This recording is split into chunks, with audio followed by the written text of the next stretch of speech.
I guess a couple of weeks ago, somebody asked Elon Musk, what are the odds that we live in a computer generation simulation? Mm-hmm. You know, that life is just on a Windows 86 computer and it's just running nonstop. And he said there's a 1 in 800 billion chance that we're not in a computer simulation. That we're not? Yeah. That we're not in some type of computer simulation right now. And they let that guy have babies? But he's a really smart guy, and he knows computer stuff. So he said life could easily be a computer simulation. And no, it can't. It can't easily be. That's the dumbest thing I've ever heard in my it's life. the Matrix, and we live it. I was talking to a couple on Friday who is so total opposite of where I am politically. Mm-hmm. I'm not going to say which way they are or which way I am, but they're totally on the separate side of where I am.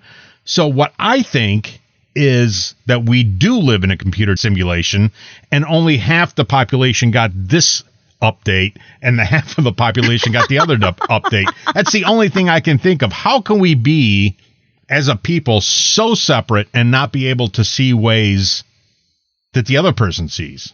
Right. You know what? I think you're onto something. It's a trick. What they did is they said, okay, we're going to give these 100 million people this update, and we're going to give this 100 million people this other update, and we're going to sit back and watch it play out. Wait, which means that the virus we have is a computer virus. Right. So we only see things a certain way. So there's no way you can convince the people on the other side that you're right and they're wrong. You can't do it. They won't listen. Mm-hmm. Right. And if somebody tries to explain to you to vote for this person, you're not going to believe them either, because you're going to say you're insane. So you can't break the code. The code is unbreakable. So who's playing this? Are we a video game? Who's playing it? Like, who's in charge of it? It's like when you own an ant farm and you put half the ants over here and you give half the ants this to eat, and you give half the ants this to eat, and you see if they kill each other. But who's the thing giving the ants the food? Like, who's the main controller? The developer. It's one guy. It's a nerd. It's a nerd that works in like a Silicon Valley in the sky, and he's just sitting there with the keyboard, watching all this play out. But how can he keep up with all the people? It's a lot to keep up with. I mean, it's billions of people at this point. He has no life. He's a nerd. It's just one guy. You it's don't one think it's guy. like. And he groups us all into groups. That's why some of us are Democrats and some of us are Republicans. So he puts us all into groups and he sends us updates. So this person is on iOS 11 and these people are on iOS 12 and they don't mix. I think it's more like these people are on iOS 14 and these people are on iOS 2. So he's sitting back and watching it. What happens if I just never update this lot? And just keep updating the other lot and see what happens. And I'll put somebody as head of this lot.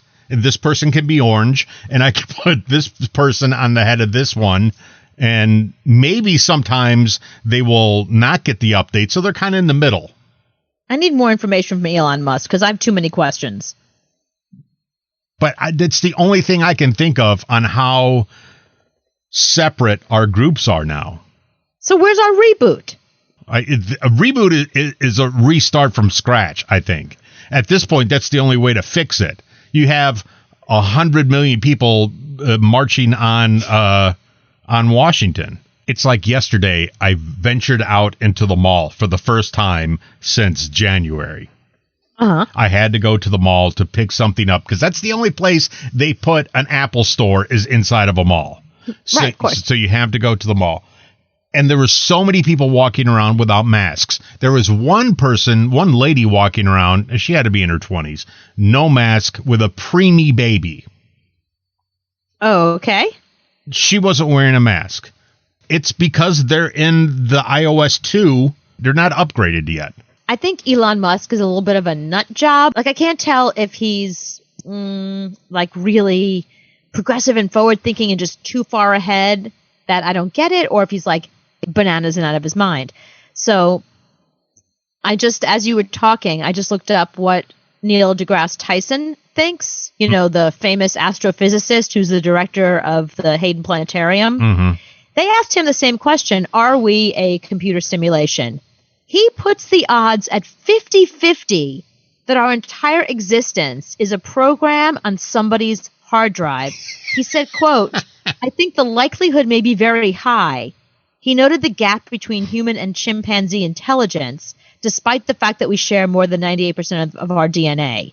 He said somewhere out there could be a being whose intelligence is that much greater than our own. Mm-hmm. We would be drooling, blithering idiots in their presence. If that's the case, it's easy for me to imagine that everything in our lives is just a creation of some other entity for their entertainment. Mm-hmm. So we're not even here for any real reason. Like, people always ask the question, like, you know, what's the purpose? Why are we here?